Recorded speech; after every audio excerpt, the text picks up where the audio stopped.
I think it's just been a very interesting time, right? I think so much has happened in these 2 years. Technology, Zooms, George Floyd. I mean, it's a lot. Right? And for me as a creative, all of those things have influenced and touched me. And I think it's just great that we can start to see people going, I could do this with you. In this conversation, you're going to hear about dressing Oscar winners, the return of the catwalk, and whether working from home killed the suit.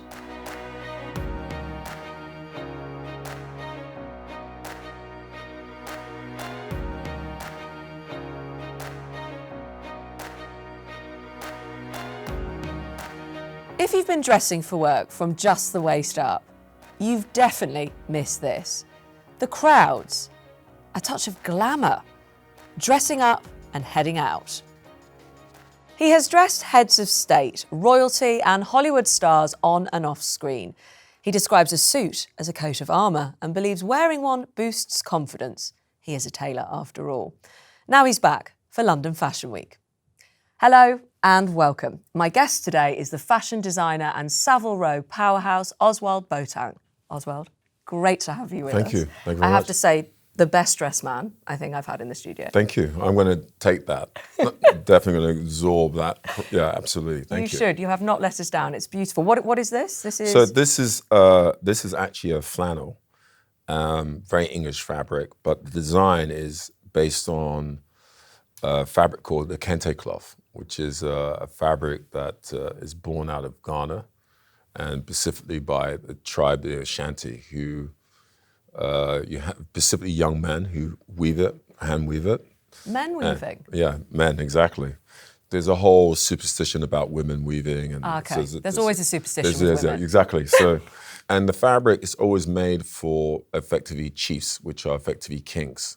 So the way it's like the kente cloth's like a coat of your tribe. Exactly.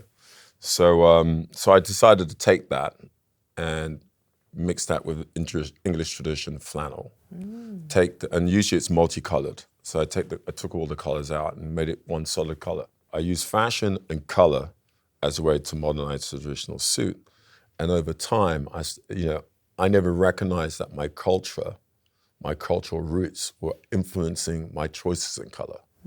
So my color palette was very African without realizing it was African, because the color made sense to me. Yeah. I always went for color that had a richness and depth, because if you have a richness and depth in the color, it means, more people can wear it. Everyone would say, I'd hear many times that I can't wear that color because it doesn't work. And I'd say, well, actually, that's really not what it is. Actually, it's like what shade?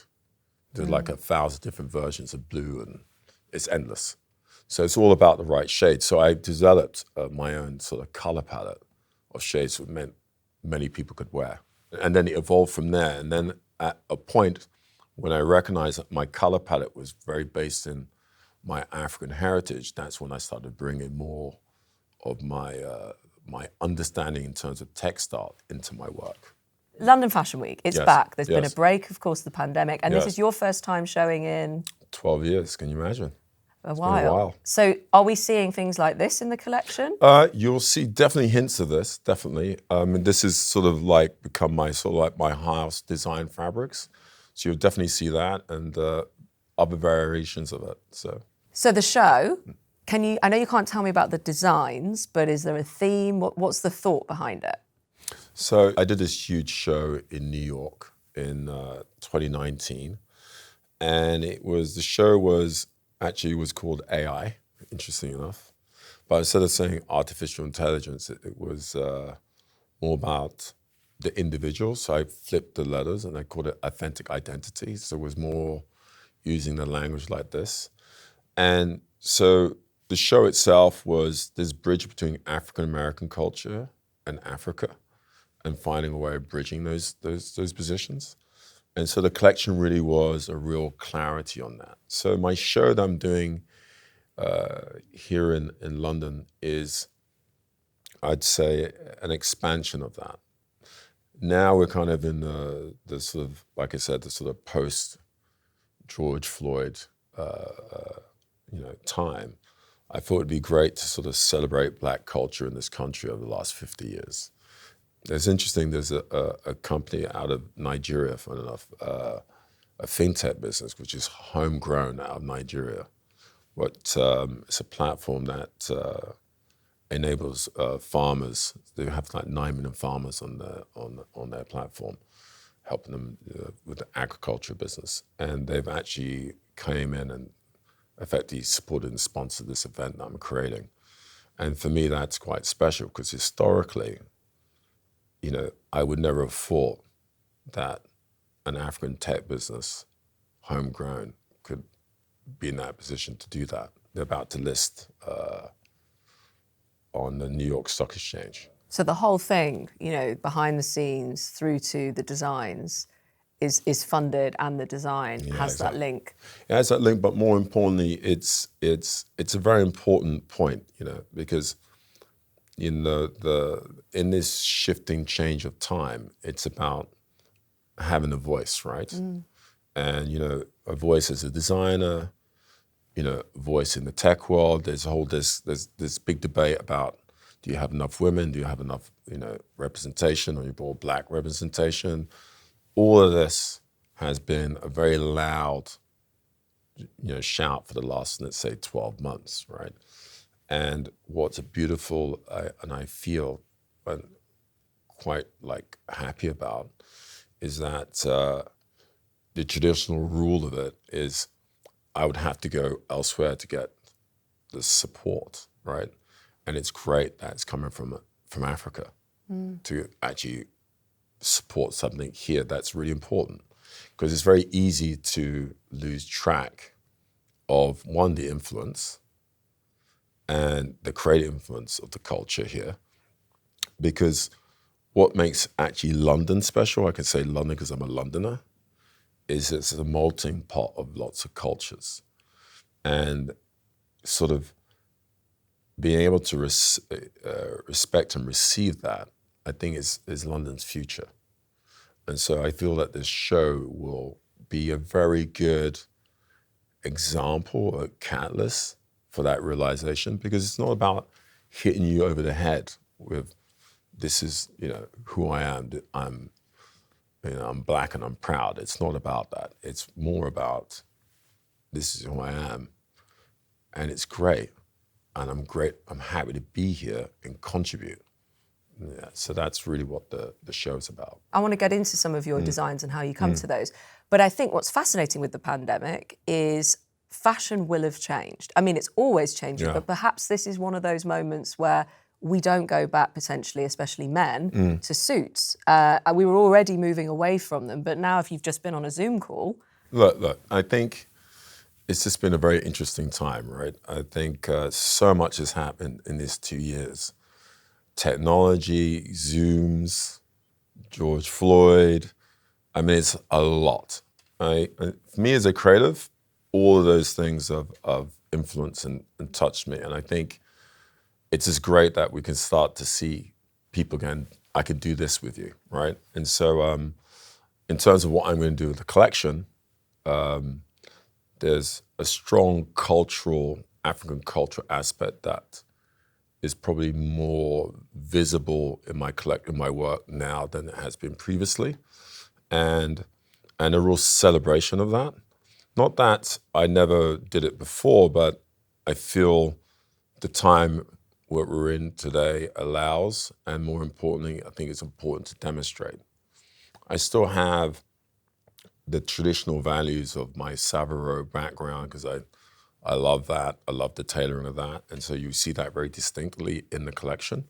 But also there's an embrace of this casual wear, because no one's had to wear a suit for 2 years. I think it's quite sad that we'd seen the decline of the suit already, and now perhaps it's maybe gone even more. We've seen in suit sales and all of that, it's down. It's really down, yeah. I mean, COVID definitely kind of compounded that. And I think prior to that, there was this birth of sort of casual wear in a way that it was moving into even our work lives in a significant way. But where I position myself, tailoring was never a uniform in my world. Tailoring was a choice. So, people would come to me for special occasions, weddings, award ceremonies. And so the dynamic around how I work is more about finding the ingredient for the wearer for whatever the occasion that you need the suit for. So it's slightly different. It is, but I suppose I'm just asking maybe as well for your view on whether, that moment, I don't know the exact moment, but people stop wearing hats. Yeah. When I wonder if you think the pandemic is one of those moments, not necessarily just with the suit, but kind of where we get even less formal in some ways in the way that we dress. I think for sure the pandemic's made us all not maybe pay the same amount of attention because you're at home, right? And you're doing Zoom calls. But in the same breath, now it's starting to shift. We all want to go out, and now we're starting to think about what we're wearing. So that's changed. What's interesting is the purchase online on e-com, because apparently there was a lot of purchases, but very particular type of purchases online. And then elasticated trousers. Exactly. If you're a woman, bigger knickers. Exactly. So, that's quite interesting. And there's no question that e-com universe as a consequence of the pandemic has really shaped the business. And for sure, I've had to react to that. I think that's interesting as well, because during lockdown, did you have to do consultations remotely? And how did you find moving the business in that way and trying to make those connections? Can you do it? It was very unusual, actually. And, I tried a few consultations on Zoom, which I did personally, and that was quite interesting. I ended up cracking a lot more jokes. I was more funny on Zoom because the whole thing seemed so crazy to me. Because you're like trying to work out, but could you step further back from the screen? Yes. And you're talking to a CEO. You're talking about a CEO who's running like $120 billion. Could you just move? Could you turn around? I think there is a way to do it.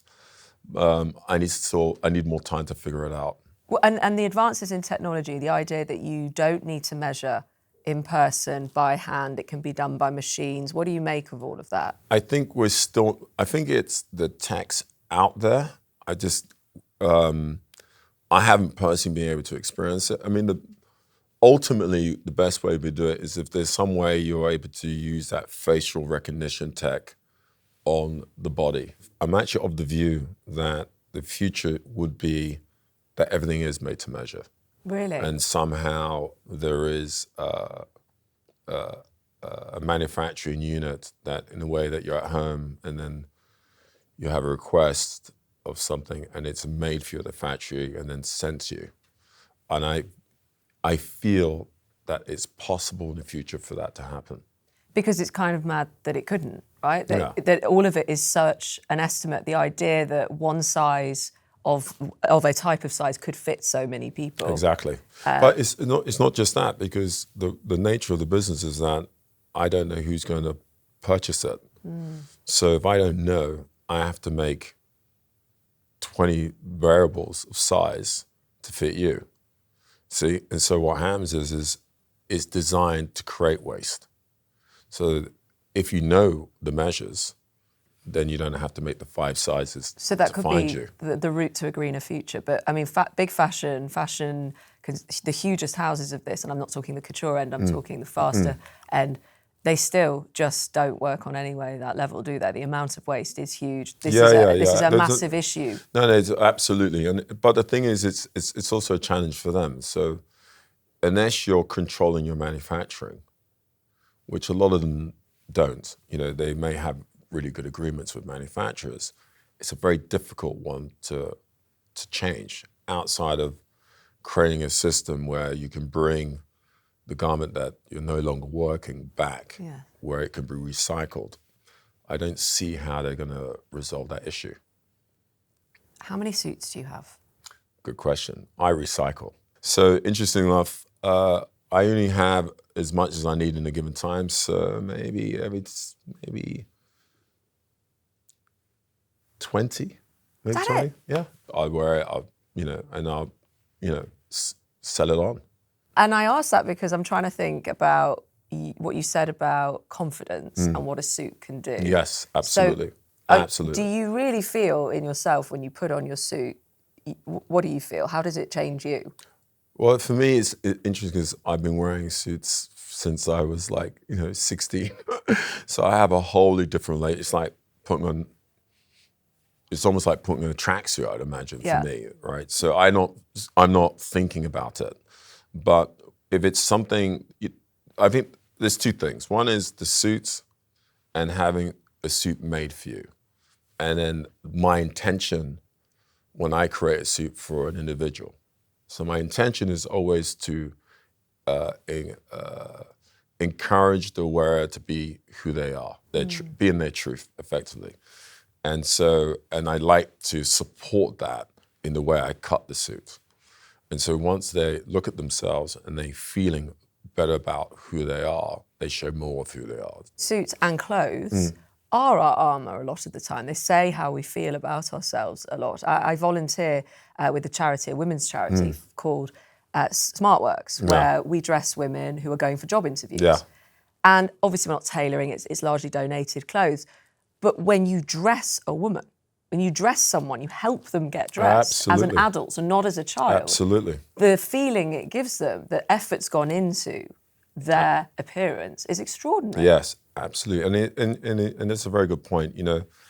When I'm dressing a client and he's putting the suit on for the first time after we've done the fitting process, the dressing of that individual, the experience of putting the jacket, helping me put the trouser on is quite a powerful relationship, actually. Because effectively they undress in front of you. Yeah. And then they dress in front of you.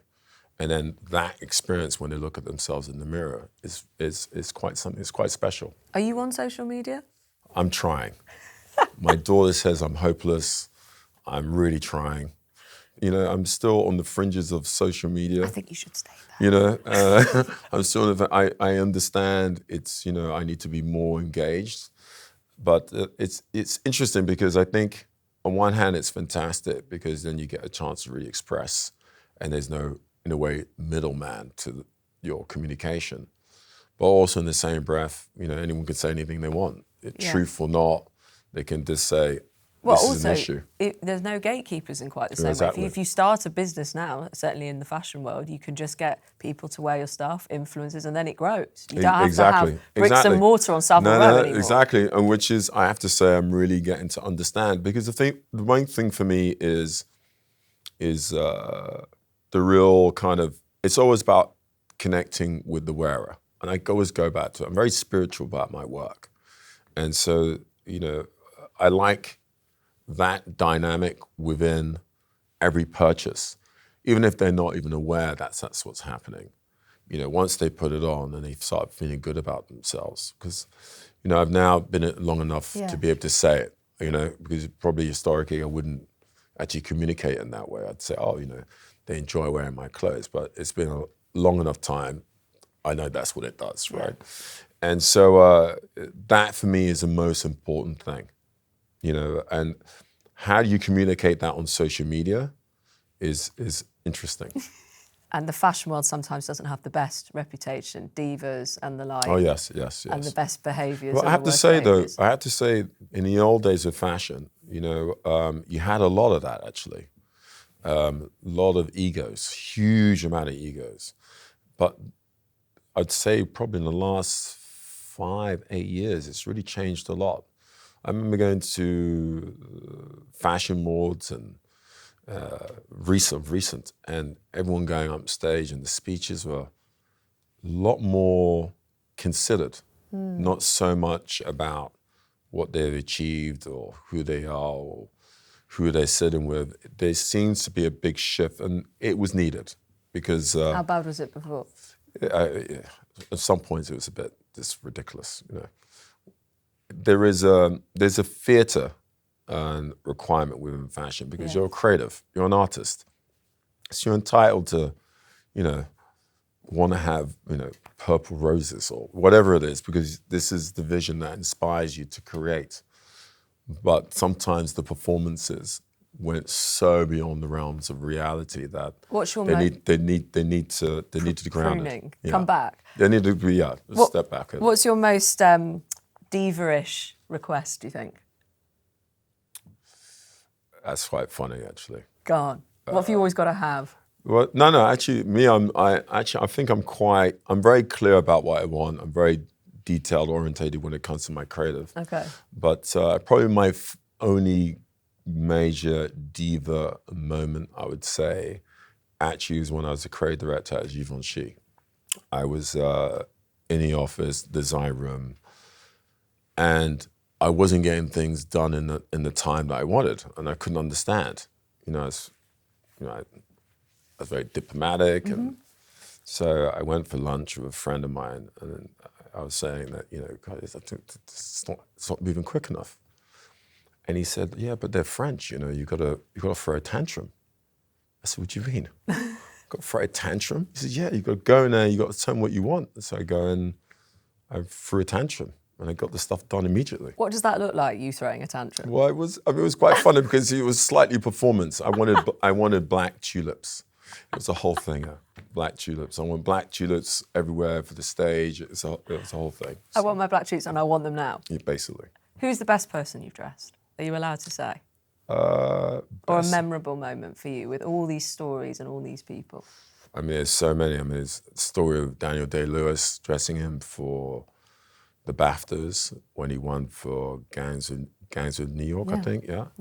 And he came to see me first, and I dressed him up, and that was really beautiful because he went on stage, and when he won the award, he talked about his tailor, but he didn't know how to say it because it was because the thing is when you have that special moment, there's a lot of pressure, right? Yeah. And so well, at least this is what I do. I like to make that moment when I come to dress you a moment where you don't feel that. So it takes a lot of that away. And then when I dressed Jamie Foxx when he won his Oscar for Ray, so that was great. Incredible movie. Yeah, great movie. And I've become very good friends with Jamie, and so that was special. I would say there's been many special moments. And is it special? Of course, they win, and then you see them, and they look sharp. Yeah. They look how you've talked about. But is it the actual connection that's made? That's for me. What's more important is how they feel. Probably I'd say most of the time that I've dressed people, the usual rule is, to go down the carpet and you'd say, look, make sure you tell them I dressed you all. Yeah. And I've always been kind of the opposite to that. I've always said, look, if they said, I'll mention, I said, look, don't worry about that. If you're feeling good, it'll be good. Thank you so much. And thank you so much for being with us. Until we meet again, do stay safe and goodbye. Tyson Fury. His view, he says, for the best place for women is being on their backs or in the kitchen. It's definitely not something we support.